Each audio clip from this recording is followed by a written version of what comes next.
आज सद्गुरू श्री परमहंस रामकृष्ण परमहंस यांची जयंती आहे. त्यानिमित्ताने आपण त्यांचा चरित्राचा थोडासा भाग इथे एक तासाभरात जेवढा आपल्याला बघता येईल तेवढा बघणार आहे. आपल्याला माहिती आहे भगवंतांचं एक ब्रीद आहे, धर्मसंस्थापनार्थाय संभवामी युगे युगे. हो की नाही? भगवंत नेहमी ज्या ज्या वेळेला धर्माला ग्लानी येते त्या वेळेला त्या धर्माच्या स्थापनेसाठी पुनर्स्थापनेसाठी अवतार घेतात. पुनर्स्थापनेसाठी भगवंत अवतार घेतात आणि असे अनेक अवतार भगवंतांनी घेतलेले. 10 अवतार तर आपल्याला माहितीच आहे, पण या व्यतिरिक्त सुद्धा भगवंतांनी असे अनेक अवतार घेतलेले आहेत आणि हे कार्य केलेलं आहे. श्रोते हो, तो 19व्या शतकातला काळ होता. म्हणजे त्या काळात इंग्रजांचं राज्य आपल्या या देशात होतं. त्यावेळी झालं होतं कसं, या आपल्या भारतीय जनतेवरती पाश्चिमात्य विचारांचा पगडा होता. हे पाश्चिमात्य लोक, इंग्रज लोक, त्यांचा मूर्तीपूजेवर विश्वास असतो का? मूर्तीपूजा तर जाऊ देच, देव सुद्धा ते मानत नव्हते, असे हे लोक होते. आणि तो सगळा पगडा आपल्या या भारतीय जनमानसावर पडला. आणि आपलीच लोक, आपलीच हिंदू लोक आता म्हणू लागले की आमचा देवावर विश्वास नाही आणि आमचा मूर्तीपूजेवर सुद्धा विश्वास नाही. म्हणजे थोडक्यात काय, सगळीकडे नास्तिकता आली ती, अधर्म बोकाळलेला होता. अधर्माची स्थापना झाली, ती तमोगुण बोकाळलेला होता. आणि अर्थातच हा तम, हा अंधकार दूर करण्यासाठी ज्ञानसूर्याचा उगम होणं अतिशय आवश्यक होतं. आणि म्हणून असं सांगितलेलं आहे की दक्षिणेश्वरी एक सुंदर दैवी कमळ उमलायला लागलं. एक दैवी कमळ उमलायला लागलं. अर्थातच ते कमळ जे होतं ते कसं होतं, मानवी रूपातलं होतं असं सांगतात. त्याचा सुगंध आसमंतात दरवळलेला होता. आणि ते कमळ म्हणजे साक्षात भगवंतांच्या हातातलं लीला कमळ होतं, की ज्या कमळाची सरस्वतीला सुद्धा आवड असते. साक्षात लक्ष्मीदेवी त्याच्यामध्ये वास करतात. आणि या कमळाचा ज्या वेळेला उदय होणार होता तेव्हा सगळीकडे नवचैतन्याचा संचार सुरू झालेला होता. आपण ओळखलंच असेल, हे सामान्य कमळ नव्हतं, की हा साक्षात भगवान विष्णूंनीच म्हणाले हा अवतार घेतलेला होता. कुठे अवतार घेतलेला होता तर म्हणाले दक्षिणेश्वरी हे प्रकट झालेलं होतं. कशासाठी? धर्माच्या संस्थापनासाठी हे फूल उमललेलं होतं, हे कमळ उमललं होतं. म्हणजे साक्षात विष्णूंनीच हा अवतार घेतला होता असं म्हटलेलं आहे. आणि तेच हे रामकृष्ण परमहंस. आता भगवंत जन्माला घ्यायचे म्हणजे ते काय असे आपल्यासारख्या आयऱ्या वेड्याच्या सामान्य लोकांच्या घरी जन्माला येतील का? सामान्य कुळात जन्माला येतील का? नाही. आपल्या तुकोबांनी म्हटलंच आहे, शुद्ध बीजा पोटी फळे रसाळ कोमटी. जिथे शुद्ध बीज आहे तिथेच भगवंत जन्माला येणार. मग जिथे सात्विकता ठासून भरलेली, धर्म ठासून भरलेला आहे, अधर्माबद्दल एकही वाक्य तिथे ऐकून घेतलं नाही, अशा कुळामध्येच भगवंतांनी जन्म घ्यायचा ठरवला. आणि असे कोण होते तर म्हणाले क्षुदिराम चट्टोपाध्याय. कलकत्त्याजवळचं कामारपूर नावाचं छोटंसं गाव, तिथले हे क्षुदिराम चट्टोपाध्याय अतिशय सात्विक वृत्तीचे होते. आणि त्यांच्या पत्नी त्या सुद्धा परोपकारी होत्या. करुणा भाव त्यांच्या मनात होता. त्यांचं नाव होतं चंद्रादेवी. म्हणजे असं सांगतात की या क्षुदिरामांना तिथले जे जमीनदार होते त्या जमीनदारांनी एकदा ताकीद दिली, दम भरला की उद्या माझ्या बाजूने तुम्ही कोर्टात साक्ष दिली पाहिजे. अर्थात ती साक्ष खोटी होती. हे काही क्षुदिरामांना पटण्यासारखं नव्हतं. नव्हतंच अजिबात. कारण ते न्यायाने वागणारे होते, धर्माने वागणारे होते. त्या जमीनदारांनी सांगितलं तुम्हाला भरपूर त्याबद्दल किंमत मिळेल, त्याबद्दल काळजीच करू नका. म्हणजे भरपूर पैसा मिळणार होता केवळ एका वाक्याने, एक साक्ष दिली तर. पण क्षुदिरामांना हे अजिबात पटत नव्हतं. अन्याय अजिबात खपत नव्हता. म्हणून म्हणजे सात्विकता, धर्म जिथे आहे तिथेच भगवंत जन्म घेतात. आणि म्हणून क्षुदिरामांनी काय केलं, त्या रात्रीतूनच घरदार सगळं सोडलं आणि ते गावच सोडून निघून गेले. पैशासाठी ते थांबले नाही. पैशाचा मोह, लोभ त्यांना अजिबात नव्हता. नाही, मी अन्यायाविरुद्ध जे काही न्यायाने असेल तेच मी बोलणार, अन्यायाविरुद्ध मी जाणार नाही असं त्यांनी सांगितलेलं होतं. आणि म्हणून म्हणाले काय की या क्षुदिरामांच्या घरी आता भगवंतांनी जन्म घ्यायचा ठरवला. ती तारीख होती 18 फेब्रुवारी 1836. वार होता बुधवार. सकाळी सकाळी क्षुदिरामांच्या घरी धावपळ सुरू झाली. असं सांगतायत की ज्ञान सूर्याचा उगम झालेला आहे आणि आकाशामध्ये दिगंतरामध्ये अनेक पक्षी म्हणाले आता भ्रमंती करू लागलेले आहेत, भऱ्याऱ्या घेऊ लागलेल्या आहेत आणि सामगायन करू लागलेले आहेत. आणि आपल्याला माहिती आता फेब्रुवारी महिना म्हणजे काय, वसंत ऋतूचं आगमन. त्या वसंत ऋतूचं आगमनही त्यावेळेला होणार होतं असं छान वर्णन त्या पुस्तकात दिलेले. आणि क्षुदिरामांची पत्नी चंद्रादेवी या प्रसूत झालेल्या आहेत. पुत्र प्राप्ती झालेली आहे. बाळ बघितला तर लहान बाळ कसं असेल हो, किती महिन्याचं म्हणजे किती दिवसाचं ते जन्मलेलं बाळ किती असेल, फार तर 7 पाऊंड 8 पाऊंड. पण बघितलं बाळ जर असं गुटगुटीत आणि छान होतं, म्हणजे बघितलं की असं वाटायचं की 6 महिन्याचंच बाळ आहे का काय, एवढं छान गुटगुटीत देह होता त्या बाळाचा, गौरवर्ण होता, तेजस्वी असं ते बाळ.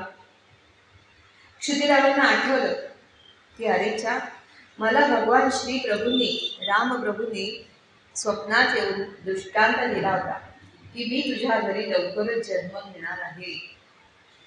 आपल्याला माहित असेल क्षुदिराम म्हणजे महान रामभक्त होते आणि साक्षात रामप्रभूंनी त्यांना दृष्टांत दिलेला होता की मी तुझ्या घरी जन्माला येणार आहे.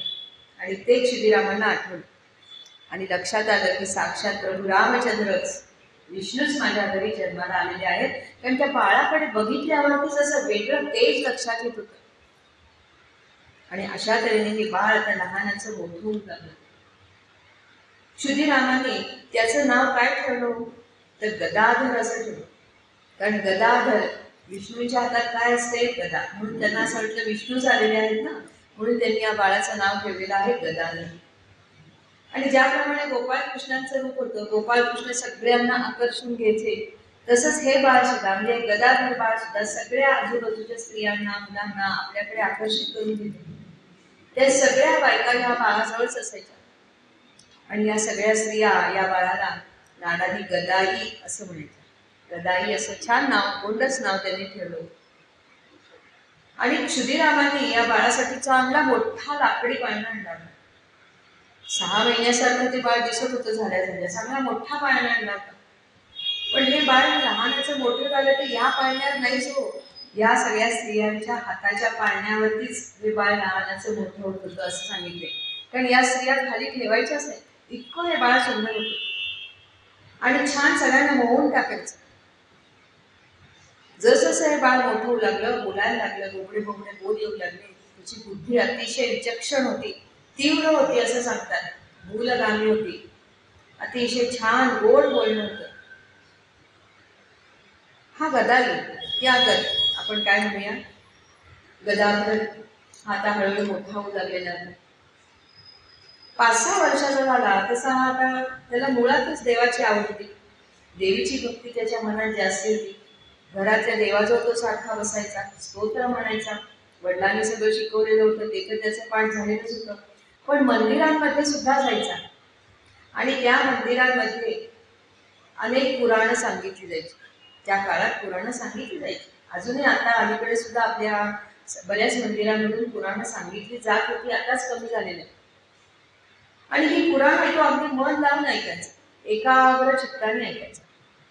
आणि ती पुराणं तो घरी येऊन ज्या आबाल वृद्ध जे असायचे त्या सगळ्यांना ती पुराणं छान सांगायचं आणि अगदी खुलवून सांगायचं. त्या झालं काय, सगळ्यांच्या मनामध्ये ही पुराणं ऐकायची तर आवड निर्माण झालीच, पण देवाची भक्ती सुद्धा आपोआप मनात निर्माण झाली. कारण शेवटी पुराणांमधून आम्ही काय देव कसा आहे हे सांगितलं जातं. त्या श्रीमद भागवत रामायण हे सगळं त्या लोकांना आवडायला लागलं आणि ते सगळेजण अगदी मनापासून हे सगळं ऐकायचे. हे सगळं तो आत्मसात करायचा मंदिरात सांगितलेलं आणि जसंच्या तसं म्हणण्यापेक्षा ते आणखी वेगळ्या पद्धतीने खुलवून सांगायचा की सगळ्यांना ते ऐकावं असं वाटायचं. असा हा गदाधर होता.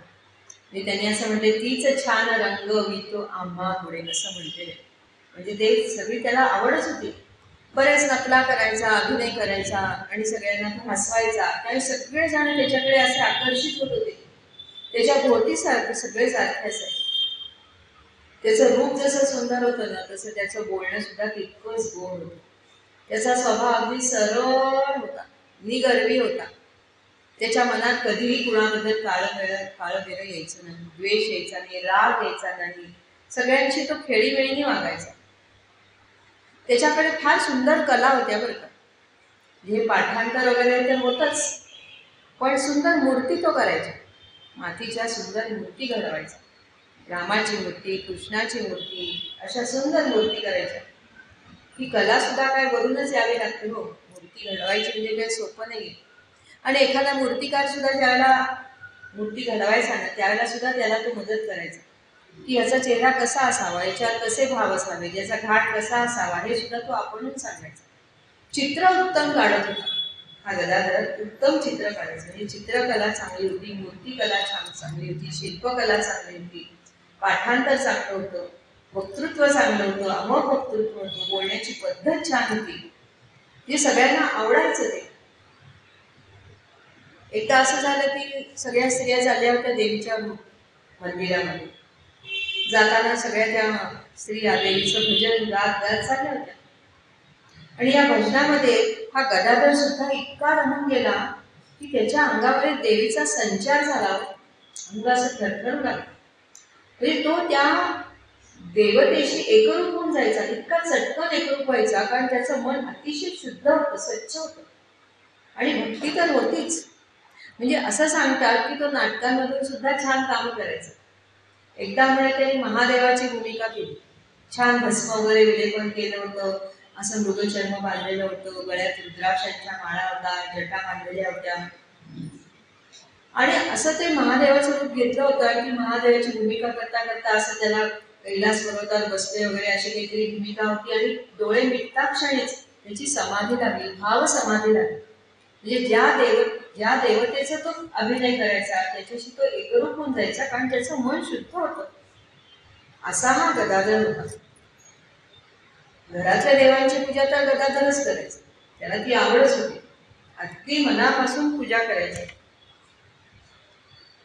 हे सगळं छान चाललं होतं. पण शाळा आवडत होती का? अजिबात आवडत नव्हती. जेवढ्या दांड्या मारता येतील ना तेवढ्या दांड्या मारायचा. आईला काळजी वाटत होती, काय करावं. आणि गणित विषय तो तर अजिबात त्यांचा लाडका नव्हता. बाकी सगळे विषय आवडीचे होते. इतिहास आवडीचा होता, तो सगळा आवडायचा, पण गणित हा विषय अजिबात आवडीचा नव्हता. असं झालं की हा गदाधर असाच लहानच होता, 7-8 वर्षाचा. त्याच वेळेला श्रीरामांचं निधन झालं. आता आईला काळजी वाटू लागली की हा मुलगा सगळा काही चांगला आहे, पण अभ्यास करत नाही, शालेय शिक्षण घेतलं नाही, तर याचं पुढे कसं होणार. बरोबर आहे, आईला काळजी वाटू लागली. तर त्यावेळेला गदाधराचे जे थोरले बंधू होते रामकुमार, ते कलकत्त्याला होते. त्यांनी त्याला बोलून घेतलं की इकडे आला गदाधर तर त्याचं जरासं इकडे मन तरी रमेल. सारखं पोथ्या पुराण याच्यातच हा बसलेला आहे, की देवाची पूजा वगैरे जरा बदल होईल इकडे आला की. म्हणून त्याला त्यांनी आपल्याकडे नेलेलं आहे. आणि ह्या थोरल्या बंधूंनी रामकुमारांनी त्याला इकडे आणलं. पण गदाधराचं तिथंही मन रमेना. खूप प्रकारे समजून सांगितलं रामकुमारांनी, अरे शालेय शिक्षण आवश्यक आहे, हे तू घेतलं पाहिजेस.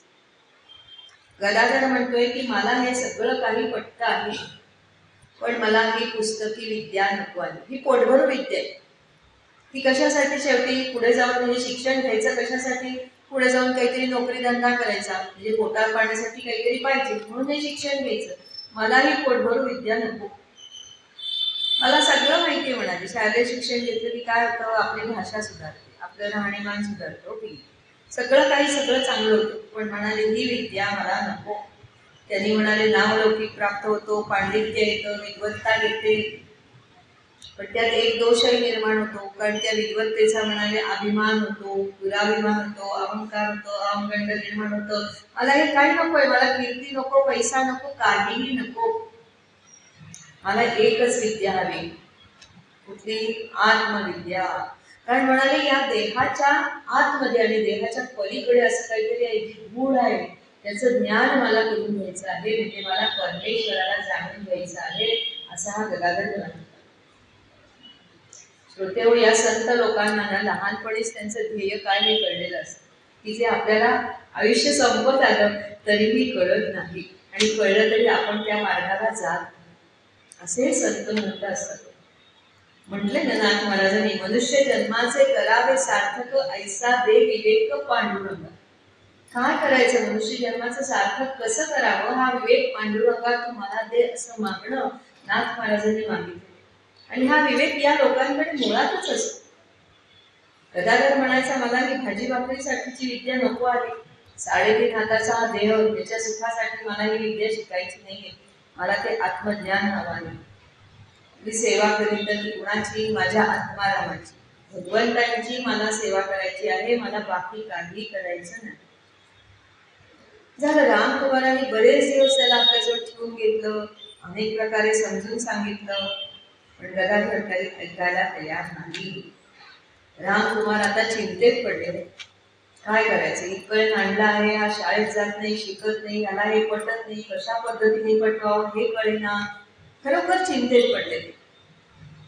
पण जशी रामकुमारांना चिंता पडली ना, तशी भगवंतांना सुद्धा आपल्या भक्ताची चिंता असते. आपल्या भगवंतांना सुद्धा आपल्या भक्ताची चिंता असते. गदाधराची चिंता देवीला सुद्धा लागली ती. आणि म्हणून म्हटले, कलकत्त्याच्या दुसऱ्या बाजूला गदाधराचं एक सुंदर साधना स्थान निर्माण होत होतं. कुठे निर्माण होत होतं तर म्हणाले, भगवती देवी तिथे तिचं मंदिर बांधलं जात, दक्षिणेश्वरी काली मातेचं सुंदर भव्य असं महान मंदिर तिथे बांधलं जात होतं असं सांगितलेलं. आणि असं म्हटलेलं आहे की भगवंतांची लीला खरोखरच कशी आहे, अगाध आणि अचिंत्य, आपल्याला कळतच नाही. त्याला काळजी असते सगळी. तो योग्य त्या दृष्टीने, योग्य त्या मार्गाने त्या भक्ताला नेत असतो, त्याला तो योग्य मार्ग दाखवत असतो, त्याच्याकडून योग्य ती साधना करून घेत असतो. हे आपल्याला कळत. म्हणून म्हटले, भगवंतांची लीला अगाध आणि अचिंत्य आहे. आणि काली मातेचं असं भव्य दिव्य मंदिर तिथे बांधलं जात होतं. गंगेचा सुंदर काठ होता. कुठे बांधलं होतं? गंगेच्या काठावर. गंगेचा प्रवाह असा गंभीर खोल होता, सुंदर रमणीय वातावरण होतं. पलीकडे छान पंचवटी होती, दाट झाडी होती, असं सगळं सुंदर वातावरण होतं.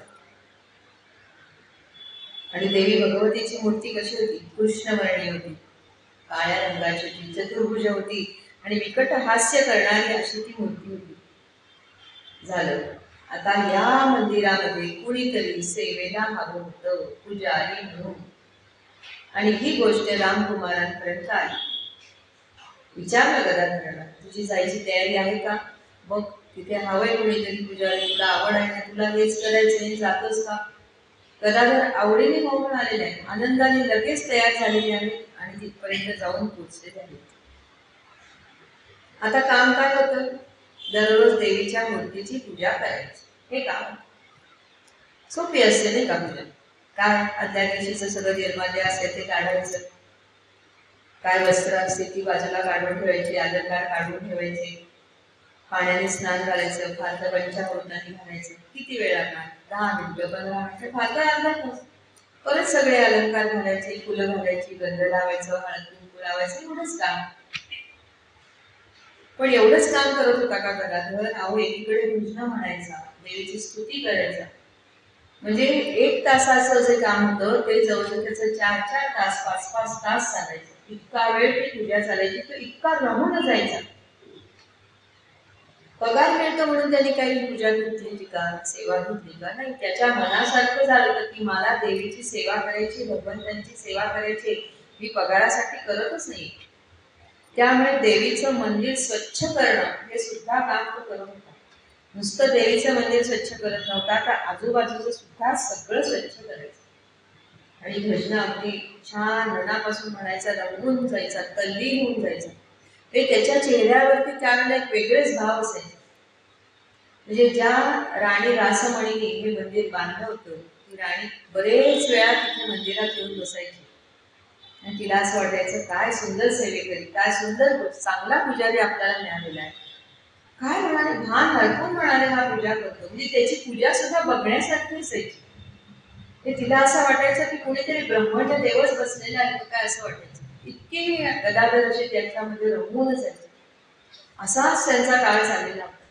देवीची पूजा अगदी मनापासून करत होते. आणि दररोज देवीकडे मागणं, आपलंही असतंच की देवाकडे काहीतरी मागणं असतंच देवाकडे.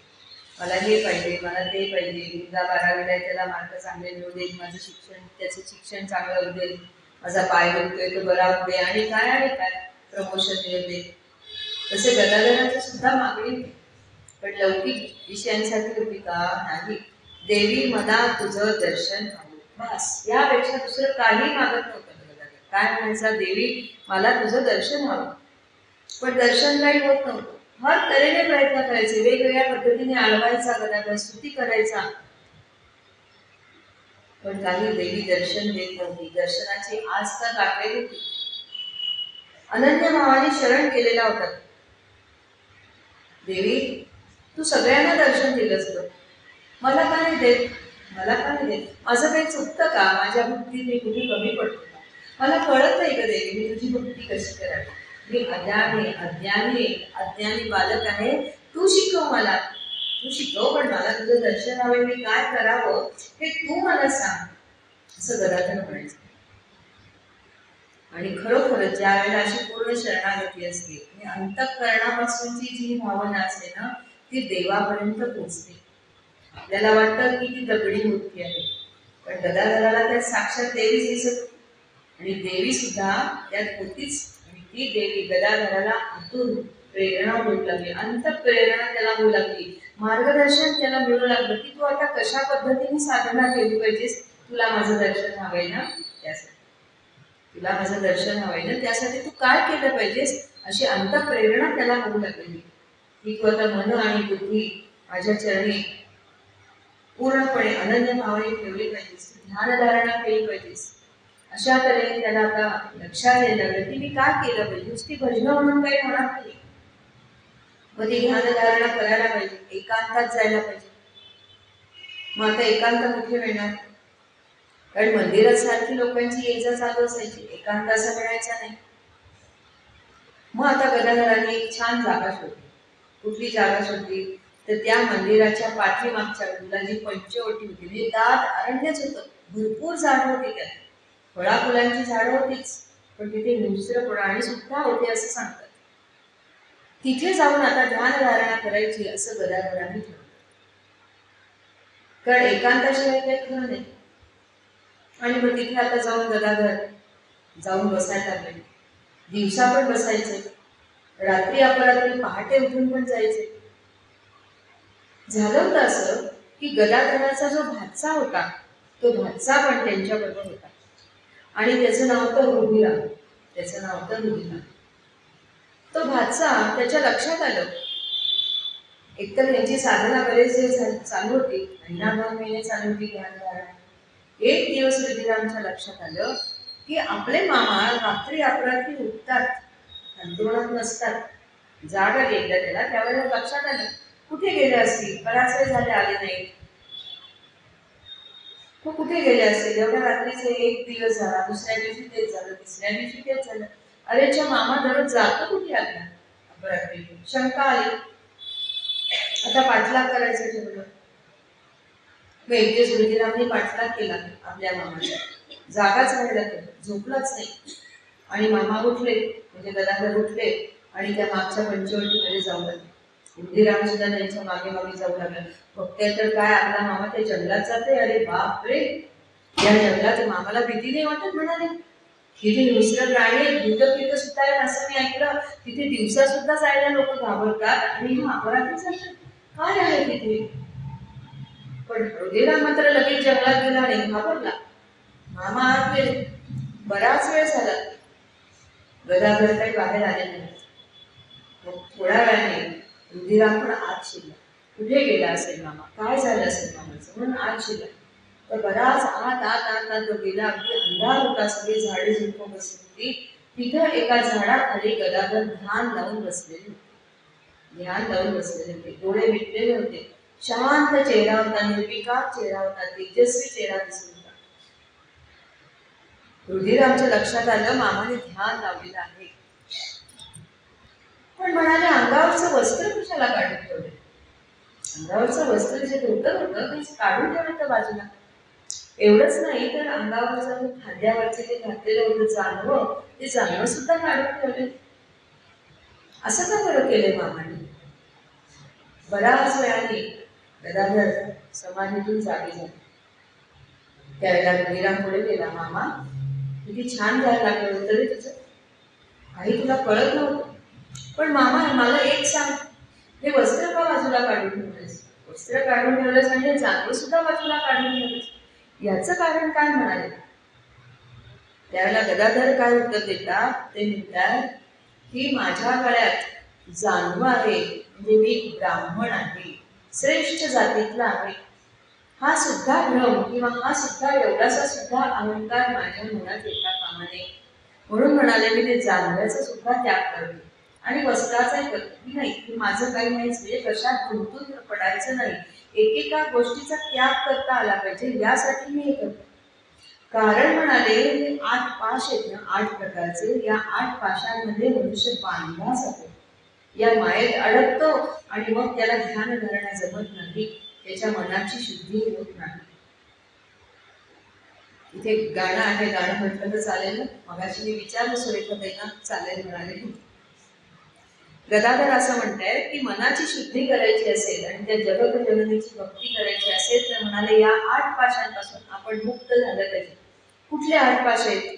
तर गदाधर म्हणतात, अष्टपाश दुष्ट हे नष्ट करीन मी आता, अष्टपाश दुष्ट हे नष्ट करीन मी आता, भ्रष्टतेथ लीन होय पूर्ण मुक्त स्वाधीनता, भ्रष्टतेथ लीन होय पूर्ण मुक्त स्वाधीनता, अष्टपाश दुष्ट हे नष्ट करीन मी आता, अष्टपाश दुष्ट हे नष्ट करीन मी आता, भय लाज घृणाशील कुल जात अहंकार, भय लाज घृणाशील कुल जात अहंकार, नको मान पाश हे नष्ट करीन मी आता, नको मान पाश हे नष्ट करीन मी आता, अष्टपाश दुष्ट हे नष्ट करीन मी आता, अष्टपाश दुष्ट हे नष्ट करीन मी आता, पाश मुक्त होऊनिया षड्रिपुते जिंकुनिया, पाश मुक्त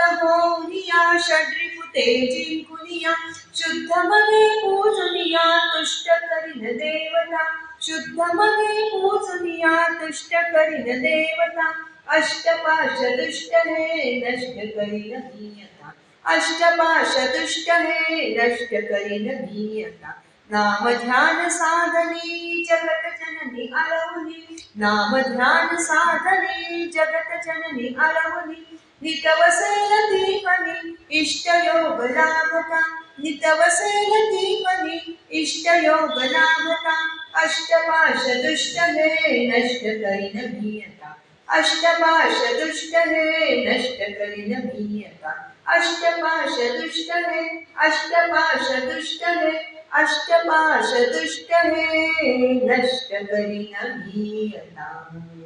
हे 8 पाश आहेत. कुठले? भय, लाज, घृणा, शील, कुल, कुळाचा अहंकार, जात अहंकार आणि मान, मान अपमान, हे जे 8 पाश आहेत ना, हे म्हणाले माणसाला आवडून धरतात. या फासातून, त्या पाशातून त्यांनी जर आपण मुक्त व्हायचं ठरवलं तरच म्हणाले देवीची भक्ती होते आणि देवीचं दर्शन होईल. कारण त्याशिवाय मनाची शुद्धी होत नाही. कारण मी कुणीतरी आहे, मी अमक्या कुळात जन्माला जन्माला आलेलो आहे, मी अमुक एक आहे, हा अहंकार जर मनात आहे तर आपल्या मनाची शुद्धी होत नाही, वासनांचा क्षय होत नाही. आणि म्हणून गदाधर म्हणता आहे रुधिराला आपल्या राज्याला की या अष्टपाशांपासून मला मुक्त व्हायचंय. ते अष्टपाश विषय म्हणाले दुष्ट आहेत, यांना मी आता नष्ट करणार आहे, त्यासाठी माझा प्रयत्न चाललेला आहे. आणि मग ज्या वेळेला माझ्या मनाची शुद्धी होईल त्यावेळेला म्हणाले मी तर वसेल. कोण वसेल? ही जगदंबा माझ्या मनात येऊन राहील, म्हणाले कायमची राहील असं सांगितलं. कारण आपल्याला माहितीये आपलं मन आणि हृदय हे शुद्ध होत नाही तर भगवंत आपल्या हृदयात येऊन राहत नाही. आपल्याला माहितीये एका ज्ञानात 2 तलवारी राहत नाही. अहंकार आणि भगवंत एका ठिकाणी राहू शकत नाही. कसं म्हटले आपलं अंतःकरण शुद्ध व्हायला पाहिजे, हा अहंकार पूर्ण समूळ नष्ट झाला पाहिजे. आणि नुसतं असं म्हणून नुसती ध्यानधारणा करून होत नव्हतं, त्यासाठी गदाधराने पूर्ण प्रयत्न केलेले आहेत. प्रयत्न हे प्रत्येकालाच करावे लागतात. जरी लहानपणापासून त्यांच्या मनात देवाची भक्ती करावी असं वाटत होतं, आत्मज्ञान प्राप्त करून घ्यावं असं वाटत असतं, तरी त्यासाठी प्रयत्न हे त्या माणसांना सुद्धा, संतांना सुद्धा करावेच लागलेले आहेत आणि त्यांनी ते केलेले आहेत. काय केलं हो? खूप प्रकारचे प्रयत्न केले. म्हणजे सगळ्यात पहिलं त्यांनी काय केलं आहे तर शौच खूप स्वच्छ करायचं. त्याच्यात घृणा वाटते ना, घृणाशील आपण म्हणतो कुठलाही कर्म ह्या घृणा त्यात नाहीच वाटत. कुठलंही कर्म हीन नाही किंवा कुठलंही कर्म चांगल्या दर्जाचे असं नाही. कर्म हे कर्मच आहे, स्वच्छता करणं हे कर्मच आहे. त्यात सुद्धा घृणा वाटता कामा नये. मी हे कसं करू असं त्यांनी कधीही मानलं नाही. म्हणजे थोडक्यात काय, मनातली जी घृणा हा विषय हा त्यांना काढून टाकायचा. कारण कुठलंही कर्म चांगलं किंवा वाईट असं काहीही नसतं. त्यासाठी त्यांनी ते सुद्धा केले. आता आपल्याला पैशाचा मोह होतो. कितीही मनुष्य अगदी वैराग्यशील असला तरी पैशाचा मोह हा काही सुटत नाही. तो पैशाचा मोह सुटावा यासाठी त्यांनी काय करावं तर ते गंगेच्या काठी बसायचे. एका हातात पैसे, एका हातात माती असे घेऊन बसायचे आणि या हातात पैसे असायचे, हातात माती असायची. ते काय म्हणायचे, माती पैसे, माती पैसे, माती पैसे, माती पैसे असं बराच वेळ करून दोन्ही गंगेच्या पाण्यात टाकून द्यायचे. म्हणजे थोडक्यात माती म्हणजे पैसा आणि पैसा म्हणजे माती, म्हणजे दोन्ही समानच आहेत असा भाव मनात येण्याकरता त्यांनी हे सगळे प्रयोग केलेले. यासाठी सुद्धा त्यांनी अनेक प्रकारे प्रयत्न केले. समदोष्टाश्म कांचन असं आपली बुद्धी झाली पाहिजे. काही समोर आलं तरी त्याच्या मोहात आपण पडता कामा नये यासाठी त्यांनी हे सगळे प्रयत्न केले. काली मातेच्या मंदिराच्या बाहेर अनेक भिकारी बसायचे, त्यांना अन्न वाटलं जायचं. त्यांच्या उष्ट्या पत्रावळ्यांमधलं हे खायचे की अन्न हे पूर्ण ब्रह्म, कुठलंही अन्न हे वाईट नाही. त्या पत्रावळी उचलायचे भिकाऱ्यांच्या. भिकारी त्यांचं काम होतं का, ते देवीचे पुजारी होते, त्यांचं हे काम नव्हतं. पण कुठलं काम हीन नाहीच, त्याबद्दल वाईट वाटता कामाने, घृणा वाटता कामाने हाच भाव त्यांच्याकडून होतं. त्या पत्रावळ्या ते डोक्यात घ्यायचे आणि गंगेमध्ये नेऊन अर्पण करायचे. अशा पद्धतीने त्यांचं हे सगळं चाललेलं होतं. आणि मंदिराची स्वच्छता आणि मंदिरासभोवतीची स्वच्छता इतर काम ते करतच होते. म्हणजे ही सगळी कामं जी आहेत ही भगवंतांची सेवा म्हणून करत आहेत असं त्यांना वाटत.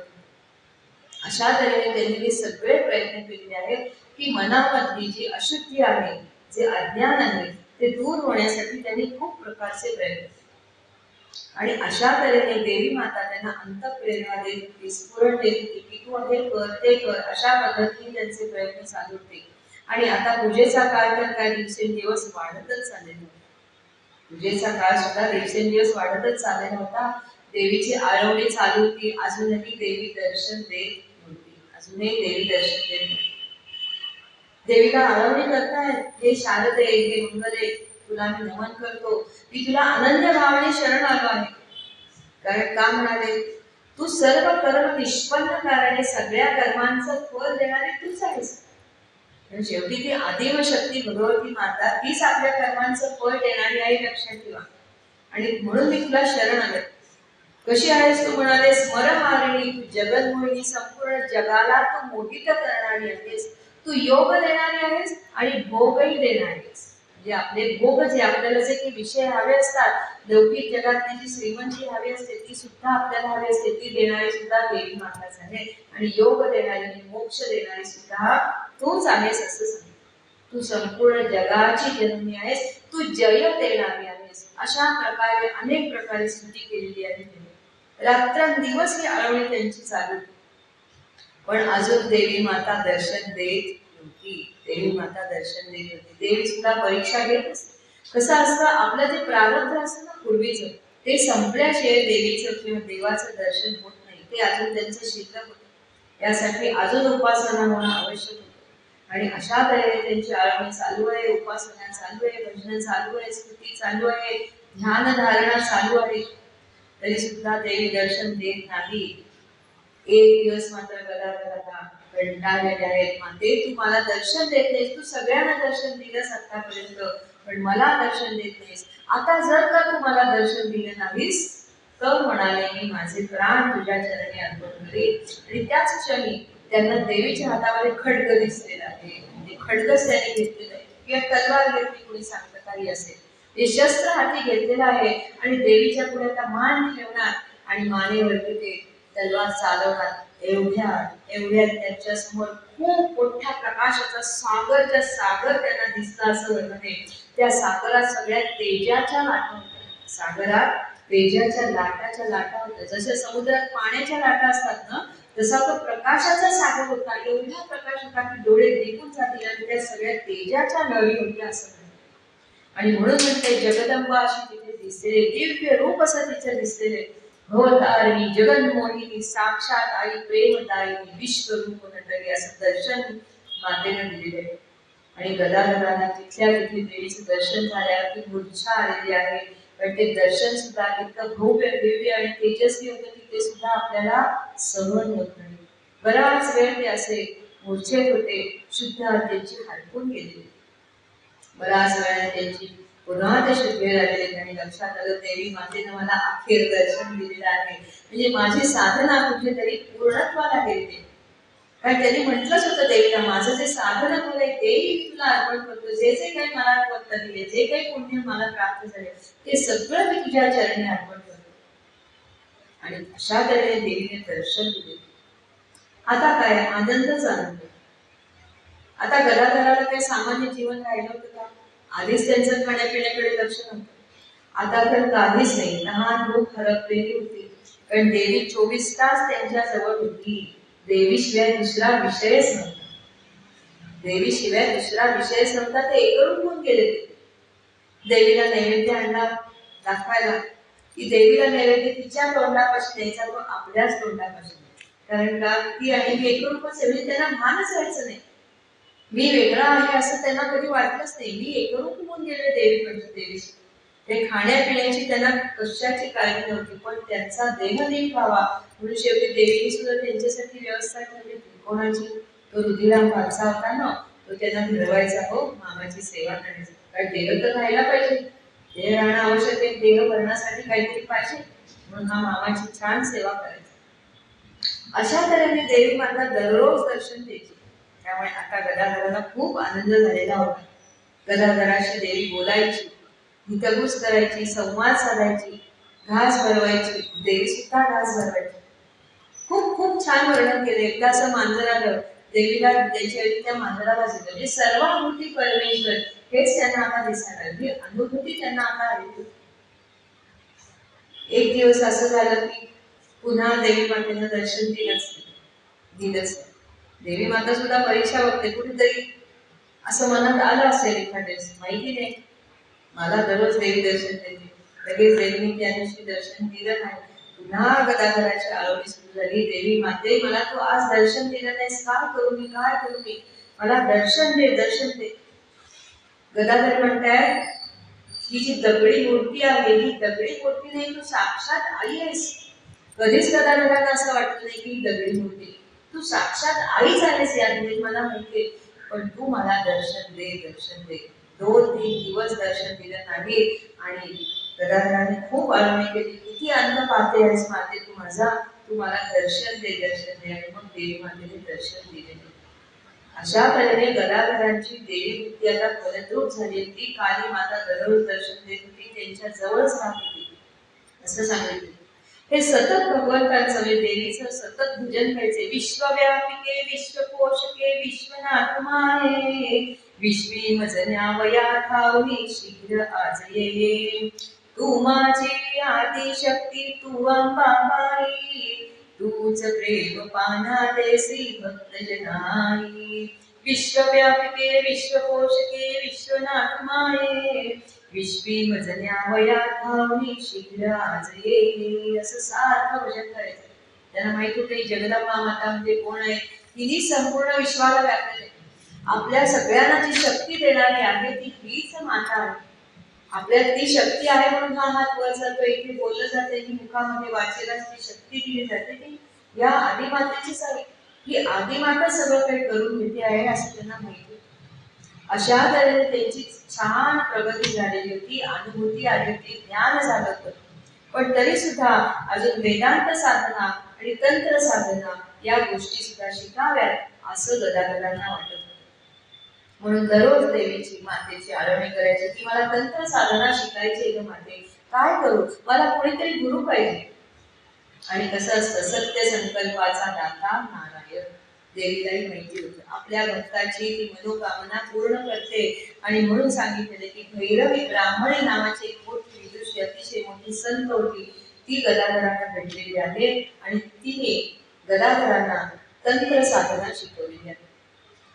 आणि त्यानंतर वेदांत साधना सुद्धा शिकायची होती. त्यासाठी गदाधरांना भेटलेले आहेत गुरु तोतापुरी. गुरु तोतापुरी भेटलेले आहेत. त्यांनी गदाधरांना वेदांत साधना शिकवली. आणि या गुरु तोतापुरींनी गदाधराची योग्यता जाणली. वेदांत साधना काय किंवा तंत्र साधना सामान्य माणसाला शिकण्यासारखी नाही. योग्यता असल्याशिवाय ती शिकवताच येत नाही. त्यांची तेवढी योग्यता होती म्हणूनच शिकवली. आणि या गुरु तोतापुरींनी या गदाधराचं नाव असं केलेलं आहे श्री रामकृष्ण. त्यांनी त्यांचं नाव बदललेलं आहे. त्यावेळेला श्री रामकृष्ण असं नाव केले. मूळ नाव काय आहे? गदाधर आहे. असे हे श्री रामकृष्ण देवीच्या भक्तीमध्ये तल्लीन होऊन गेले. ते देव मन प्राण सर्व काही जगदंबेच्या चरणी त्यांनी अर्पित केलं होतं, समर्पित केलं होतं. आणि आता तंत्र साधना वेद साधना शिकलेली, योग मार्ग त्यांना साध्य झालेला होता. योग मार्ग साध्य झाल्यामुळे त्यांची कुंडली दररोज जागृत झालेली होती. म्हणजे असं सांगितलेलं आहे की त्यांना असं वाटायचं की आत बाहेर ज्ञानाग्नी धुदकतोय का काय असं वाटायचं. कारण ती जी कुंडलिनी होती ना, ती कुंडलिनी आधार चक्रापासून, जशी ती तेजस्वी अशी कुंडली आधार चक्रापासून अशी ऊर्ध्वगामिनी व्हायची आणि अशी वर वर वर वर यायची असं सांगितले. त्यामुळे त्यांना असं वाटायचं की एक एक चक्र ओलांडत ती वर येते आहे. आणि त्यावेळेला ब्रह्मांडातले, संपूर्ण ब्रह्मांडातले जेवढे ध्वनी ते सगळे एकरूप व्हायचे आणि त्याचा सगळ्याचा एकच आवाज यायचा, तो विराट ओंकार ध्वनी त्यांच्या कानात पडायचा. आपल्याला कसे सगळे आवाज वेगळे येतात. आता हा फॅन फिरतोय, फॅनचा आवाज वेगळा येतोय, माझ्या बोलण्याचा वेगळा येतोय, बाहेरून गाड्या जात आहेत त्या गाड्यांचे आवाज वेगळे येतात. तसं नाही, हे सगळे आवाज एकरूप व्हायचे आणि त्याच्यातून एकच असा मोठा प्रचंड ओंकार ध्वनी प्रतीक्षेने घुमतोय का काय असं त्यांना वाटायचं. असा त्यांना प्रत्यय यायचा. म्हणजे जगदंबेच्या मोहिनी मायेचं त्यांना दर्शन झालं होतं असं म्हणतात. आणि आता असे हे गदाधर श्री रामकृष्ण परमहंस ठरलेले आहेत. परमहंस ही पदवी का बरं दिली त्यांना? तर श्रेष्ठ संन्यासी जो असतो, म्हणजे असं म्हणलं की सच्चित आनंद तो मीच आहे अशी श्रेष्ठ अनुभूती ज्याला आलेली असते त्याला परमहंस ही पदवी दिली जाते. म्हणून त्यांना आता रामकृष्ण परमहंस असं म्हणू लागले. आपल्याला माहिती आहे रामकृष्ण परमहंसांचा विवाह झालेला होता. शारदा माता त्यांच्याशी विवाह झाला होता. दोघांच्यात खूप अंतर होतं. शारदा माता खूप लहान होत्या. शारदा माता आणि रामकृष्ण परमहंस हे जरी विवाहबद्ध झाले असले तरी एकमेकांजवळ ते कधीच आले नाही. त्यांना एकमेकांबद्दल शारीरिक आकर्षण कधीच वाटलं नाही. अलिप्त राहत होते. एकदा असं म्हटलेलं आहे की शारदा मातांनी विचारलं गदाधरांना, म्हणजे रामकृष्ण परमहंसांना, की तुम्ही माझ्याबद्दल तुम्हाला काय वाटतं, माझ्याबद्दल तुम्हाला काय वाटतं? त्यावेळेला रामकृष्ण परमहंस म्हणतात की जी काली माता मंदिरात आहे ना तीच तुम्ही आहात. जी काली माता मंदिरात आहे ना तीच तुम्ही आहात. आणि उत्पाकखान्यामध्ये जी स्वयंपाक करते ना ती सुद्धा काली माताच आहे. आणि आता माझं पाय चेपते ना ती सुद्धा काली माताच आहे. म्हणजे तुम्ही मला देवी स्वरूप आहात. पत्नी म्हणून त्यांनी कधीच मानलं नाही. आणि शारदा मातांनी सुद्धा गदाधरांकडे रामकृष्ण परमहंसांकडे पती म्हणून कधीच बघितलं नाही. ती भावनाच त्यांच्याकडे कधी नव्हती. त्यांनी एकमेकांना कधीच स्पर्शही केला नाही आणि त्यांचं मन त्यासाठी कधी उद्युक्तही झालं नाही. आणि जर कधी चुकून उद्युक्त झालं तर म्हणाले त्यांची भाव समाधी लागायची. कारण का त्यांच्यात त्यांना देवीच दिसायची असं सांगितलेलं. ही कोणी माझी पत्नी आहे असं त्यांना कधी वाटायचीच नाही. काम वासना कधी दोघांच्याही मनात आली नाही असं म्हणते. आणि अशी मी तुम्हाला ते खरंच अवघड आहे. दोघं जण नवरा बायको म्हणून राहता आहेत पण दोघांनी एकमेकांना कदापि स्पर्श केला नाही. दोघांच्या मनात कामभावना आली नाही. एक स्वतःवरती केवढा संयम होता. ही कठीण परीक्षाच होती एक प्रकारे. ही कठीण परीक्षा होती. या कठीण परीक्षेतून सुद्धा ते उत्तीर्ण झाले. आणि असं सांगतात की एकदा रामकृष्ण परमहंसांनी आपल्या पत्नीची म्हणजे शारदा मातांची काली मातेच्या स्वरूपात त्यांनी पूजा केली आहे असं सांगितलं. तो दिवस होता सांगितलेले ज्येष्ठ अमावस्येचा म्हणजे 5 जून 1872. त्या दिवशी त्यांनी देवी भावनेनं त्यांची पूजा केली. असं सांगतात की ज्येष्ठ अमावस्येला बंगालमध्ये काली मातेचा फलहारिणी म्हणून तो पवित्र दिवस मानला जातो. त्या दिवशी त्यांनी पूजा केली. म्हणजे त्यांनी काय केलं, रामकृष्ण परमहंसांनी शारदा मातांना आसनावरती बसवलेलं आहे. आसनावर बसवलेलं आहे. कलशातलं पाणी होतं ते जल घेतलेलं आहे. त्यांनी त्यांच्यावरती सिंचन केलेलं आहे. मंत्र म्हटलेले आहेत आणि आवाहन केले. जसं आपण आता गणपतीची पूजा करतो, गणपती ज्या वेळेला आणतो त्याला आवाहन करतो, त्या मूर्तीमध्ये तुम्ही यावं असं आवाहन करतो की नाही, तसं त्यांनी देवी मातेला आवाहन केलेलं आहे. मंत्र म्हणून म्हटलेलं आहे काय की हे बाले, हे माते, हे शक्ती आधीश्वरी, हे त्रिपुर सुंदरी, तो हिच्यामध्ये आवर्जून ये. आणि काय म्हटलेलं आहे की सिद्धीचं दार उघडून दे आणि हिचं शरीर आणि मन पवित्र कर आणि हिच्या ठिकाणी आविर्भूत हो असं म्हटलेलं आहे. आणि शारदा मातांची तत्क्षणी समाधी लागली आणि हिचं कल्याण कर आणि हिच्या हातून जगाच्या कल्याणाकरता काम होते असंही मागणं मागणे. आणि नंतर षोडशोपचारे शारदा मातांची त्यांनी पूजा केलेली आहे. सर्व मंगल मांगल्ये शिवे सर्वार्थ साधके शरण्ये त्र्यंबके गौरी नारायणी नमोस्तुते. आदिम शक्ती जगदंबा माता की. शारदा मातांना देवी स्वरूपात मानलेलं आहे आणि देवी स्वरूपातच त्यांनी त्यांची पूजा केलेली आहे. आणि मग नंतर त्यांना नैवेद्य दाखवलेला आणि थोडे पदार्थ त्यांच्या मुखात घातलेले. शारदा देवीची समाधी तर लागलेलीच होती, आता रामकृष्णांची सुद्धा समाधी अवस्था झाली. दोघे बराच वेळ समाधी अवस्थेत होते असं वर्णन आहे. आणि मग खूप वेळाने दोघं पुन्हा समाधीतून जागे झाले. आणि अशा तऱ्हेने रामकृष्णांनी पूर्ण आत्मनिवेदन केलेलं आहे. आपली जपाची माळ, आपलं साधनेचं फळ देवी भगवतीच्या म्हणजे शारदा मातांच्या चरणी त्यांच्या पादपद्मी त्यांनी अर्पण केलेलं आहे असं म्हटलेलं आहे. अशी शारदा मातांची पूजा केली म्हणून म्हटलंय धन्य ते आराध्य दैवत आणि धन्य ते त्या दैवताची पूजा करणारे रामकृष्ण परमहंस असं म्हटलेलं आहे.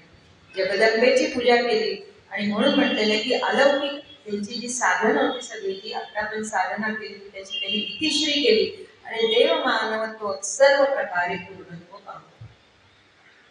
आता या गदाधरांची म्हणजे आपण सुरुवातीला म्हटलं की जे कमळ आहे भगवंतांच्या हातातलं लीला कमळ आहे, या लीला कमळाचा सुगंध सर्वत्र पसरलेला होता.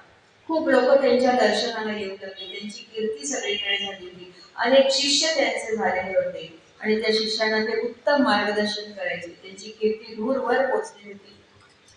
काय ते साधारणतः शिकवायचे लोकांना, म्हणजे काय उपदेश करायचे की ते सांगायचे की हा देह नश्वर आहे. मग देह नश्वर आहे म्हणताना देहाची इंद्रिय नश्वर आहे, इंद्रियांचं सुख जे विषयांपासून आपण घेत असतो हे सुद्धा सगळं कसं आहे, नश्वर आहे. हा नरदेह भगवंताने कशाला दिलेला आहे, या विषय उपभोगासाठी दिलेला नाही, केवळ आत्मसुखासाठी दिलेले आहे. आत्मसुख प्राप्त करून घेण्यासाठी दिलेले आहे. त्यासाठी तुम्ही ध्यान धारणा करा. काही खाण्यापिण्याचे नियमही ते सांगतात. अशा तऱ्हेने लोकांना उत्तमपणे मार्गदर्शन करतात. शेवटपर्यंत त्यांनी मार्गदर्शन केले. म्हणजे असं सांगतात की त्यांच्या अंतकाळामध्ये त्यांना घशाचा कॅन्सर झालेला होता. डॉक्टरांनी सांगितलं होतं की बोलायचं नाही. पण सतत रामकृष्ण परमहंसांकडे त्यांचे कोण ना कोणतरी शिष्य यायचे, प्रत्येकाशी ते काय ना काहीतरी बोलायचे. डॉक्टर म्हणजे बोलायचं नाही. काय होणार आहे म्हणाले, माझा कॅन्सर तरी थांबणार आहे का? नाही म्हणजे कॅन्सर तो झालेला काही बरा होणार नाही, पण तुम्ही बोलू नका. मला देहाची काळजी शुद्ध नाही. देह काही त्याला किती त्रास होत असला तरी तो मला जाणवत नाहीये. काय असेल ते म्हणजे मी बोलणार, मी माझं बोलणं थांबवणार नाही. हे देहबुद्धी त्यांना नव्हतीच होईल असं सांगितलेलं आहे. त्याला कॅन्सर झालेला आहे, त्याच्या कितीतरी आता कॅन्सर म्हणताना किती यातना होत असतील, पण तरी सुद्धा त्या यातना त्यांनी सहजपणे झेललेल्या आहेत. कारण का देवी माता तीच आहे ती माझ्यावरती कृपा करते आणि ती त्यांच्या पाठीशी होतीच. आपल्याला माहिती आहे रामकृष्ण परमहंसांचे सगळ्यात लाडके शिष्य म्हणजे स्वामी विवेकानंद. स्वामी विवेकानंद खूप शिष्य होते, त्यातले लाडके शिष्य होते स्वामी विवेकानंद. रामकृष्ण परमहंसाने असं म्हटलेलं आहे की माझाच विवेकानंद, माझे म्हणजे विवेकानंद कसे आहे ते त्यांनी अशी तुलना केली की कुणी दशदल असतं, कुणी षोडशदल असतं, कुणी शतदल असतं, पण माझा नरेंद्रनाथ कसा आहे सहस्त्रदल पद्म आहे. म्हणजे कुठल्या कमळाची पानं कशी असतात, पण माझा जो आहे कोण नरेंद्रनाथ तो कसा आहे सहस्त्रदल पद्म आहे. असं म्हणतात त्यांनी. कुणी गढवा असतो, कुणी कळशी असते, कुणी गढवा असतो, कुणी कळशी असते, कुणी घागर असतं, पण माझा नरेंद्र खंडा आहे, बुद्धिमान आहे, तो महान आहे. कुणी डबकं असतं, कुणी विहीर असतं, कुणी तळ असतं, पण माझा नरेंद्र सरोवर आहे असं म्हणलेलं आहे. आणि म्हणूनच ज्यावेळेला रामकृष्ण परमहंसांनी इहलोकीची यात्रा संपवली त्यावेळेला आपलं सगळं काही जे होतं ते नरेंद्रनाथानं दिलेलं आहे, म्हणजे स्वामी विवेकानंदांचं दिलेलं आहे. आणि माझ्या सगळ्या शिष्यांचा तू नीट सांभाळ कर अशी जबाबदारी त्यांनी त्यांच्याजवळ दिली. आणि स्वामी विवेकानंदांनी त्यांच्यावर दिलेली जबाबदारी अगदी व्यवस्थित पार पडलेली. स्वामी विवेकानंदांना त्यांनी सांगितलं होतं की तुला धर्माचं कार्य करायचं, तू आता तुझ्या जे संसारात पडायचं नाही, त्यापासून तो अलिप्त राहायचंय. तुझा जन्म कशासाठी आहे तर म्हणाले धर्म कार्यासाठी, त्यासाठी तुझा जन्म आहे. आणि म्हणून आपल्याला माहिती शिकागो इथे स्वामी विवेकानंद गेले होते धर्म परिषदेसाठी. आपल्या हिंदू धर्माचं सनातन धर्माचं महत्व सांगण्यासाठी किती अडीअडचणी आल्या हे आता आपल्याला इथे सांगता येणार नाही. त्या सगळ्या अडीअडचणी पार करत तिथपर्यंत पोहोचले ही केवळ रामकृष्णांची त्यांच्यावर कृपा होती. त्यांच्याजवळ शेवटी पैसे सुद्धा शिल्लक राहिले नाही, त्यांना खायला सुद्धा वेळ नव्हता असं सांगतात. आणि कसे बसे परिषद होती त्या दिवशी ते कसे बसे तिथे जाऊन पोहोचलेले आहे. हा सगळा असं सभागृह खूप मोठं भरलेलं होतं, गच्च भरलेलं होतं लोकांनी. अनेक सगळ्या धर्माचे सगळे लोक आलेले होते आणि प्रत्येक जण आपापल्या धर्माबद्दल बोलत होता. प्रत्येकाला किती वेळ दिलेला होता? फक्त 2 मिनिटं दिलेली होती. त्यावेळी प्रत्येकाने काय केलं होतं? आपल्या धर्माबद्दल जे काही सांगायचं होतं ते कागदावरती त्याचे मुद्दे लिहून आणले होते. त्याच्यावरती मुद्दे लिहून आणले ते पटकन सांगता येतील. कुणी कुणी ते छापून आणले तरी सगळ्या लोकांना वाटले पण होते. स्वामी विवेकानंदांनी असं काही केलं होतं का? काहीच केलं नव्हतं. त्यांना आधी वेळही झाला नव्हता, कसे बसे तिथपर्यंत पोहोचलेले होते. त्यांनी असं त्यांच्या चरित्रात लिहून ठेवलेलं होतं. स्वामी विवेकानंदांनी लिहून ठेवलेलं आहे की मी ज्या वेळेला तिथे जाऊन उभा राहिलो त्यावेळेला म्हणाले माझ्या लक्षात आलं, अरे च्या आपल्याजवळ काहीच मुद्दे नाही, आपण काही कागद तयार केला नाही, काहीच नाही. आता काय बोलावं काही सुचे ना, तोंडातून शब्द बाहेर पडेना. म्हणजे असं घाबरलो नाही, पण तोंडातून शब्द बाहेर पडेना. काय करू? एवढे सगळे लोक बसलेले, एवढी लोक बोलून गेली, मला काही सुचे ना. त्यावेळेला मी माझ्या गुरूंचं स्मरण केलं आणि काली मातेचं स्मरण केलं आणि मागे वळून बघितलं तर माझ्या पाठीमागे माझी काली माता उभी होती आणि माझे सद्गुरू रामकृष्ण परमहंस होते. त्यांना मी नमस्कार केला, त्यांना मी वंदन केलं आणि मी जी बोलायला सुरुवात केली, my sister's and my brothers, असं माझं पहिले शब्द माझ्या मुखातून बाहेर पडले, ती केवळ त्यांची कृपा होती असं स्वामी विवेकानंदांनी म्हटलं. आणि ह्या पहिल्या वाक्याला त्या सगळ्या सभेमधून एवढ्या टाळ्या पडल्या की 2 मिनिटं बोलायला दिली होती, ती 2 मिनिटं काय 5 मिनिटं टाळ्याच चालल्या होत्या असं सांगितलं. आणि त्याच्यानंतर अर्धा तास स्वामीजी अखंड बोलत होते आणि आपल्या सनातन हिंदू धर्माबद्दल त्यांनी खूप सुंदर असं छान भाष्य केलेलं आहे. आपल्या धर्माचं महत्व पटलेले आणि माझा धर्म काही वेगळा नाही, तुमच्यासारखाच आहे असं सांगितलेलं आहे, पण तो सनातन धर्म आहे. यावर कृपा का? हे सगळं कुणामुळे तर म्हणाले माझ्या सद्गुरूंमुळे, माझ्या रामकृष्ण परमहंसांची माझ्या कृपा होती असं त्यांनी म्हटलं. आणि एक सांगायचं म्हणजे रामकृष्ण परमहंस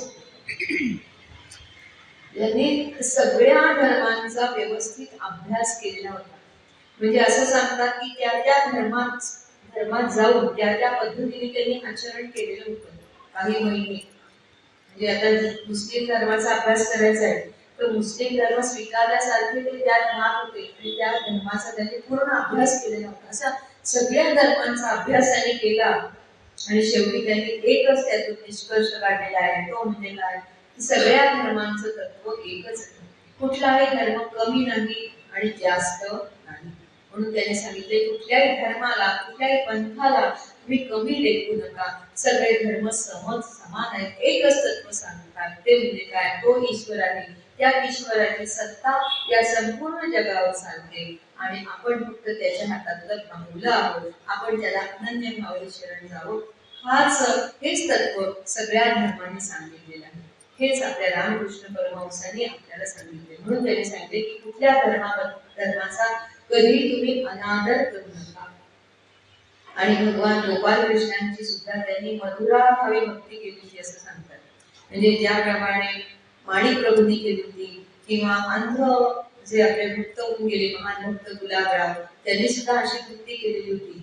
कशी मधुरा भावे भक्ती, म्हणजे स्त्री रूपामध्ये भगवंतांची ते एकरूप झालेले होते. अशी भक्ती सुद्धा त्यांनी केलेली होती. आणि अशा तऱ्हेने त्यांनी भगवंतांशी ते एकरूप झालेले होते. देवी मातेची त्यांनी भक्ती केली, देवी मातेशी एकरूप झाले. संपूर्ण जगाला खूप छान त्यांनी मार्गदर्शन केलेलं आहे. त्यांच्यामुळे स्वामी विवेकानंद घडलेले आहेत. आपल्याला असा चांगला उत्तम संन्यासी योगी भेटलेला आहे, तो केवळ रामकृष्ण परमहंस यांच्यामुळे. आणि अशा या सगळ्या संतांचे आपल्याला खूप उपकार असतात. ते स्वतःचा आत्मोद्धार तर करून घेतातच, पण जगासाठी सुद्धा खूप धडपड करतात. आपल्यासारख्या सामान्य लोकांना पुढे आणण्यासाठी ते धडपडत असतात, प्रयत्न करत असतात, आपणहून करत असतात. त्यांना असं वाटतं की हा जीव आहे, या जीवाला आपण रामापर्यंत पोहोचवावं, म्हणून ते धडपड करत असतात. आपण नाही गेलो तरी ते आपल्याला बोलवतात आणि आपल्याकडून काही ना काहीतरी साधना करून ते घेतात, आपल्याला मार्गदर्शन करतात. असे सगळे संत आपल्या भारत देशातून गेले, आपल्या महाराष्ट्रात येऊन गेले. संत परंपरा आपल्याला सुंदर लाभलेले. खरोखरच या संतांचे उपकार इतके आहेत की आपण काही केलं तरी ते आपण फेडू शकणार नाही, हेच आपल्याला लक्षात येतं. आणि अशा तऱ्हेने रामकृष्ण परमहंस यांची आज जयंती आहे. त्या निमित्ताने आपण हे थोडस त्यांचं चिंतन केलं आहे. त्यांना पुन्हा एकदा त्यांना वंदन करूया. आणि जे काही इथं त्यांचा चरित्राचा भाग सांगितला गेला, तो अर्थात माझ्या सद्गुरूंनी सांगितला. कुठे मी चुकले असेल त्याबद्दल आपण सर्वांनी मला क्षमा करावी. धन्यवाद. कुठे बोलवी सद्गुरु बुद्धी दाता, अहंभार भावागवी कोण माथा, जडो भावना रामदासी सदाती, नमस्कार त्या ब्रह्म चैतन्य मूर्ती सद्गुरुनाथ महाराज की जय.